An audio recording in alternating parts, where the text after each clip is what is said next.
Assalamualaikum warahmatullahi wabarakatuh. Kepada yang terhormat Ibu dosen kita, Ibu Amanda Dila, serta teman-teman rekan-rekan mahasiswa yang berbahagia.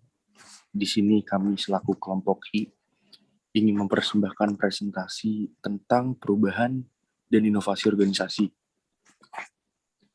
Bersama dengan teman saya yang lainnya yaitu Ahmad Nur Kalimbar, Ferdi Fernanda, dan Noval Rahman Syah Subhan.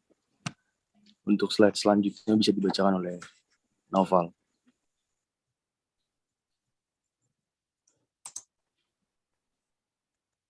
Mas Noval? Iya, bentar. Oke. Untuk slide pertama yaitu definisi perubahan organisasi. Jadwal pekerjaan dasar untuk departementalisasi tentang manajemen mesin-mesin, rancangan organisasi, orang-orang dalam organisasi itu sendiri, dan lain sebagainya. Definisi perubahan organisasi menurut beberapa ahli, yaitu satu, menurut Greg R. Jones berpendapat bahwa perubahan keorganisasian yaitu proses dengan apa organisasi beralih dengan keadaan sekarang. Mereka menuju keadaan yang diinginkan pada masa mendatang dengan tujuan meningkatkan efektivitas mereka. Yang kedua adalah John Henry Gill Jones Slocum Jr.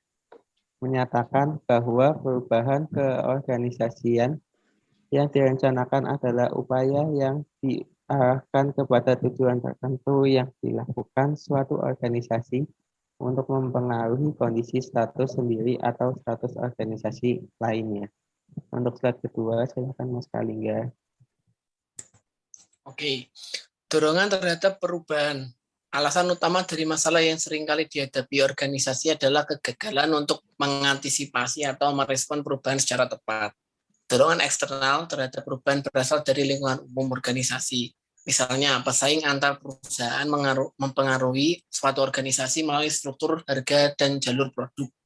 Dua, dorongan internal. Berbagai dorongan di dalam organisasi dapat menyebabkan perubahan.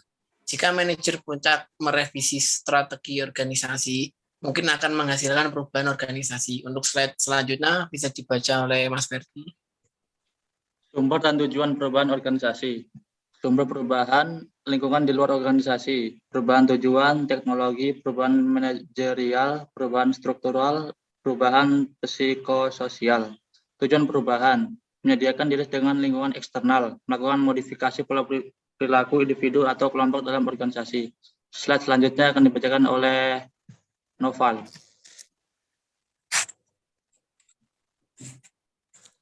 Oke, untuk slide selanjutnya yaitu pandangan tentang perubahan organisasi. Pandangan pertama ini menyatakan bahwa pada hakikatnya sasaran atau target organisasional adalah birokrasi. Untuk yang kedua adalah pandangan kedua ini dikemukakan oleh Wen G. Bines yang mengkritik konsep birokrasi dan mengatakan bahwa perubahan organisasi hendaknya melalui demokrasi liberalisme. Untuk pandangan yang ketiga, pandangan yang dikenal dengan pandangan postmodern. Dalam perubahan ini, organisasi memiliki dua arti yang berlawanan. Untuk slide selanjutnya, silakan Mas Kalingga. Oke, bidang perubahan organisasi. Yang pertama, mengubah budaya organisasi. Pada awalnya, orang berpendapat bahwa budaya organisasi yang sudah ditanamkan oleh pendiri dan sekaligus pemimpin tidak dapat atau sulit untuk berubah. Yang kedua, mengubah struktur dan rancangan. Perubahan dapat difokuskan pada setiap komponen dari struktur organisasi atau pada keseluruhan rancangan organisasi. Yang ketiga, mengubah teknologi dan operasi. Teknologi merupakan suatu alat dalam proses melakukan pekerjaan yang digunakan oleh suatu organisasi untuk mengubah input menjadi output. Yang keempat, mengubah orang atau sumber daya. Perubahan organisasi berkaitan dengan sumber daya manusia. Contoh, suatu organisasi mungkin memutuskan untuk merubah tingkat keahlian tenaga kerjanya. Yang kelima, merekayasa ulang dalam organisasi. Secara spesifik, merekayasa ulang adalah merancang ulang secara radikal semua aspek bisnis. Untuk slide selanjutnya bisa dibacakan oleh Mas Ferdi. Model proses perubahan. Model proses Lewin merupakan perubahan organisasi yang terencana membutuhkan proses pergerakan yang sistematis dari suatu kondisi ke kondisi yang lain. Kurt Lewin menyatakan bahwa usaha untuk menjalankan perubahan terencana dalam organisasi harus mendekati perubahan sebagai proses multi tahap. Slide selanjutnya akan dibacakan oleh Mas Noval.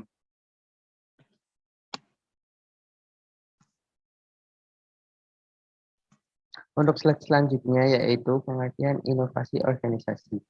Inovasi sendiri adalah kemampuan untuk menciptakan atau menggunakan keahlian dan kemampuan dalam melakukan atau mengembangkan suatu pekerjaan tertentu.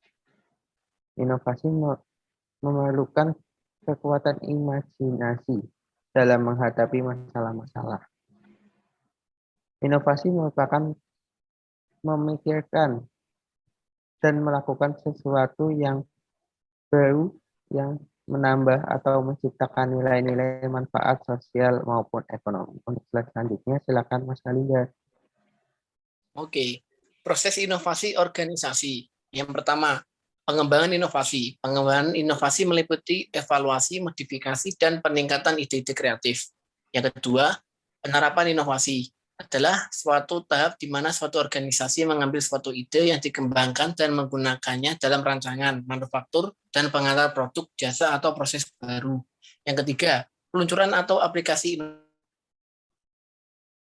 inovasi adalah tahap di mana suatu organisasi memperkenalkan produk atau jasa baru ke pasar.